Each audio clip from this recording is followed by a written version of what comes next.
평상시에 잘 쉬세요? 혹시? 휴식 잘 취하세요? 잘 쉬세요?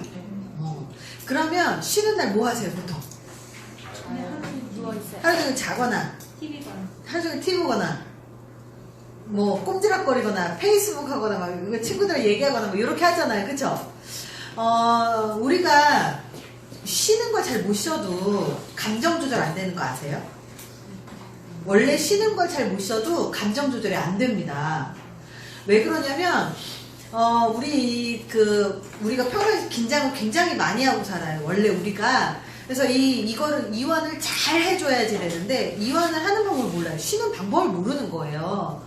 그래서, 잘 쉬세요. 그럼 TV 봐요. 막 이런 얘기 하는데, TV 보는 게 쉬는 걸까요? 사실은, 쉰다는 관점을 우리 생물학적인 관점에서 좀 봐야 돼요. 뇌가 쉬게 해야 되고, 내 몸이 쉬게 해야 되는데, 일단, 우리 야식 많이 드시면, 왜 몸이 피곤하다고 하는지 얘기 들어본 적 있으세요? 야식 먹잖아요. 그러면, 저녁 때 음식이 배로 들어가면, 이 위장이 쉬어야 되는데, 잘 때 쉬어야 되는데, 음식이 들어가면, 몸은 자고 있는데, 위장은 계속 움직이는 거예요. 그러니까 몸이 못 쉬는 거예요. 이 음식 때문에. 아침에 일어나고 나면 더 피곤한 거죠. 그래서 그 얘기는 쉰다라는 개념은 내 몸과 뇌가 쉬게끔 해줘야 됩니다. 몸과 뇌가. 그래서 우리의 인간에게 있어서 감각기관이 5개가 있죠. 뭐예요? 시각, 청각, 촉각, 후각, 미각. 이 오감을 통해서 받아들인 정보가 사실은 이 몸을 다 뇌도 지배하고 왔다 갔다 막 다 하는데 이 오감을 쉬게 해줘야 돼요. 일단 첫 번째 오감. 시각을 쉬게 해줘야 돼요. 그럼 시각을 쉬게 해준다는 얘기는 TV 보는 건 어때요? 시각을 쉬게 해요? 안 쉬게 해요? 안 쉬게 해요. 그래서 시각을 쉬게 하려면 일단 이 빛의 조도를 낮춰야 됩니다. 빛이 밝잖아요? 그러면 눈이 쉬지를 못해요. 몸이 막 이렇게 움직이고 막 그래도 쉬는 게 아니에요. 조도를 아주 낮추거나 그리고 불빛이 많이 나오지 않는 거. 그러면 자기 전에 이제 이 휴대폰을 보잖아요. 그러면 눈이 쉬는 거예요? 안 쉬는 거예요? 안 쉬는 거예요. 그리고 또 이게 있어요. 휴대폰 불빛이 깜빡깜빡하죠. 요것도 사람이 쉴 때 되게 교란을 많이 시킵니다. 그래서 휴대폰을 자꾸 멀리 두라고 하는 게 원리를 모르면 그냥 멀리 두라고만 얘기를 듣죠. 근데 이 깜빡거리는 이 빛이 자면서 무의식 중에 깜빡깜빡 하잖아요. 그러면 수면에 방해를 받기 때문에 이것도 이제 몸에 되게 안 좋은 거예요. 그래서 시각을 쉬게 해야 되고요. 청각을 쉬게 해야 돼요. 그러면 우리 어떤 분들은 음악 틀어놓고 주무시거나 아니면 저희 아빠도 그래요. 이 뒤에 이어폰을 끼고 이제 주무세요. 그러면 밤새 음악 소리가 귀에 들리잖아요. 그럼 뇌가 쉬는 걸까요? 안 쉬는 걸까요?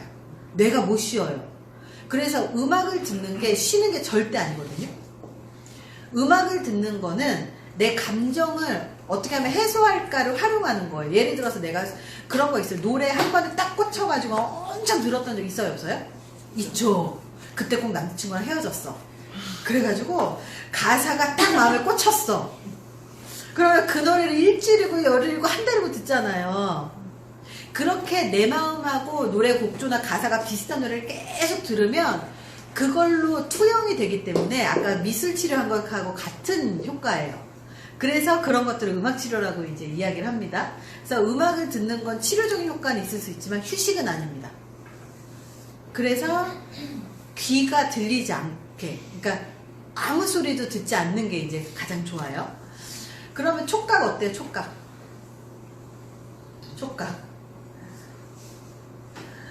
촉각 같은 경우도요. 왜 우리 속옷 입지 말라고 그러잖아요.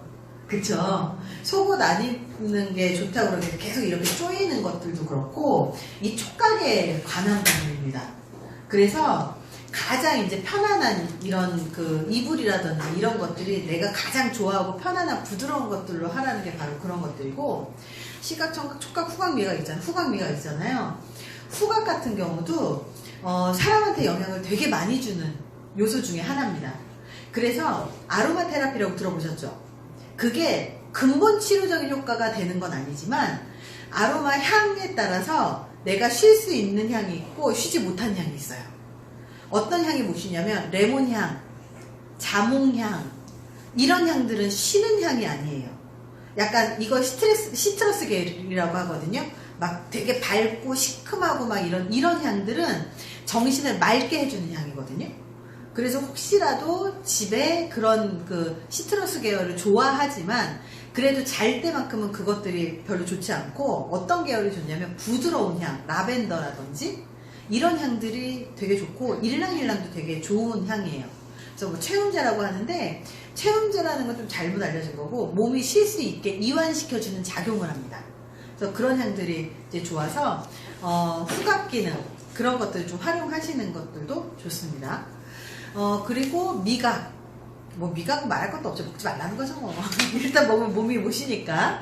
그래서 이 오감을 잘 쉬는 것들을 연구해야 되는데 피곤할 때는 너무너무나 피곤할 때는 사람들하고 얘기도 하지 말고 그냥 되게 낮춰진 그 불빛이 낮춰진 데서 휴대폰을 보는 것도 굉장히 좀 안 좋아요. 그래서 불빛이 낮춰진 공간에서 조용히 혼자 5분 정도 그냥 눈 감고 있어요. 이거를 우리는 명상이라고 합니다. 바꿔 말하면 이걸 명상이라고 해요. 이렇게 가만히 있잖아요. 그럼 별의별 생각들이 막 떠오를 거예요. 그럼 이런 것들을 조용히 관찰하는 걸 우리는 명상이라고 합니다.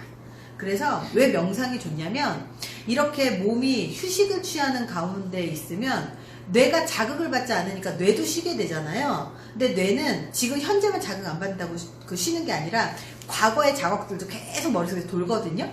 그럼 여기에서 조용히 이 생각을 바라보면서 뭐 해야 되냐면 내부 통제, 외부 통제를 구분해야 돼요. 사람들이 막 생각을 해요. 제가 그때 그 얘기를 왜 했어? 막 이런 생각 막 하잖아요. 나도 모르게 계속 리플레이 된단 말이에요. 그거를 보면서 이거는 내가 통제 불가능한 건데 왜 생각하지? 이건 내가 통제할 수 있는 영역이야. 왜냐면 직장 상사가 이렇게 얘기했을 때 내가 이렇게 얘기하면 상사가 좀 그런 행동을 안 할 것 같아. 예를 들어서 그리고 내가 이거보다 좀 더 나아지려면 뭘 준비해야 되지? 이거를 계속 외부 통제가 가능한 영역과 불가능한 영역을 계속해서 구분해내야 돼요.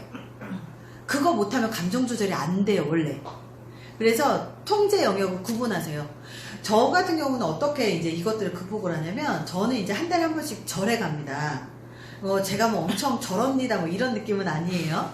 저 절언니라고 막 표현하지는 않아도 돼요. 근데 계속 절에 가는데 가서 제가 하는 짓이 뭐냐면 거기 제가 다니는 절은 지리산 산꼭대기에 있어요. 휴대폰이 안 터져요. 가서 이틀이고 3일이고 있어봤자 연락이 안 와요. 그리고 보이는 거라고 숲밖에 없어요. 거기 가서 앉아있으면 거기에는 뭐 스님들밖에 더 계시겠어요? 그러면 저한테 말 거는 사람도 없어요. 그럼 밥 먹으면 자고 밥 먹으면 자요. 그러다가 정신 차리면 정각에 앉아서 아무도 말을 안 거니까 혼자 앉아서 그냥 멍 때리고 있어요. 멍 때리고 있으면 잡생각이 막 올라와요. 그러면 생각하다 보면 이거는 한참 생각해요. 그냥 생각하다가 이건 내가 생각한다고 해결 안 되는데 치워요. 그러면 희한하게 없어져요, 머릿속에서.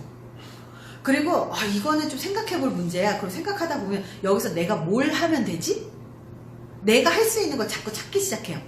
그러면 통제력이 자꾸 올라가기 때문에 그렇게 해갖고 내려와도 내 맘대로 될까요? 안 될까요? 세상에. 안 돼요. 그래도 그 연습을 하다 보면 좀 더 빨리 됩니다.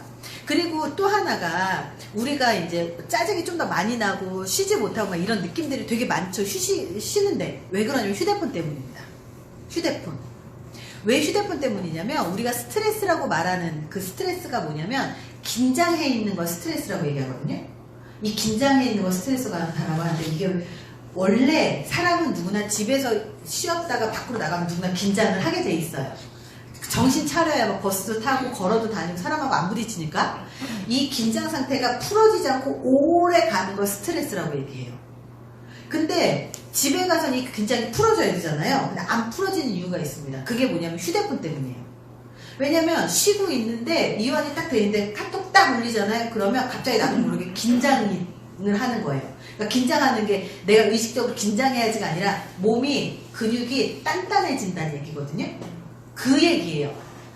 몸에 사실 아무 생각 없이 풀어져 있어 이러고 있고 아무 생각 없이 있잖아요. 정말 널브러져 있잖아요. 근데 딸랑 휴대폰이 울리거나 페이스북 딸랑 하잖아요. 그러면 에이 볼까 이렇게 딱 해가지고 이걸 딱 보는 순간 자극이 확 들어오잖아요. 그러면서 뇌도 긴장하고 몸이 긴장해요. 나도 모르게. 집에서 오시는 거예요. 그래서 이렇게 되면 주의가 집중이 되는 게 아니고 훨씬 더 산만해집니다. 사람들이. 산만해지면 악순환이 계속 돼요. 이거를 극복하는 방법이 뭐가 있냐면 나무나 숲이나 자연을 많이 보면 괜찮아집니다. 그래서 나무 많이 보러 가셔야 되고 바다도 많이 보시라는 거예요. 여행도 막 쇼핑하는 그런 여행 말고요. 바다를 보거나 아니면 산을 보거나 등산하라는 의미가 아니에요. 가서 앉아만 있어도 돼요. 나무 녹색을 보라는 얘기예요. 그래서 그렇게만 하는 것도 굉장히 도움이 되고요. 그리고 이제 방법이 또 하나가 있는 게 집에서 쉴 때 가장 좋은 이완법이 뭐냐면 호흡이거든요. TV에서 되게 많이 나왔을 거예요. 왜 호흡이 제일 좋냐면 긴장 상태가 이렇게 있을 때 우리 잠잘 때 호흡 어때요? 길게 숨을 들이쉬고 길게 내쉬죠. 왜냐하면 잠을 잘 때는 긴장이 되면 절대 잠이 안 와요. 불면증이 긴장이 안 풀어졌을 때 불면증인 거예요. 그래서 긴장이 탁 돼 있을 때 호흡을 수면할 때 호흡으로 연습하시면 되는데 이거를 다른 말로 복식호흡 이렇게 해요. 막 어려운 말 쓰니까 모르겠죠? 그냥 잠잘 때 호흡법이 복식호흡이에요. 되게 간단합니다. 그래서 깊게 들이쉬고 깊게 내쉬다 보면 이거 한 3번만 하면 이완이 돼요. 몸이. 그렇게 널브러져 있는 게 제일 좋습니다. 그래서 집에서도 막 이렇게 휴식 못해요가 아니라 그렇게 한 3분 정도만 잘 쉬면 사실 굉장히 좋거든요. 그래서 그렇게 좀 하시면서 하시고 이 감정 조절과 이 감정과 관련되어 있는 건 이미 들어온 긴장 상태에서 나한테 남아있는 기억들이거든요. 그래서 이런 것들을 해결하는 거는 그걸로 해결이 잘 안 돼요. 그거는 몸만 쉬는 거예요, 지금. 그래서 또 다른 영역입니다. 감정이 막 안 좋고 막 되게 상처를 받았는데 호흡해봐라. 단기간에는 되게 중요하지만 근본 치료는 되지 않는다는 거 좀 기억하시면 될 것 같아요. 그래서 이 오후 시간에는 근본적인 걸 좀 한번 해결 한번 해볼게요.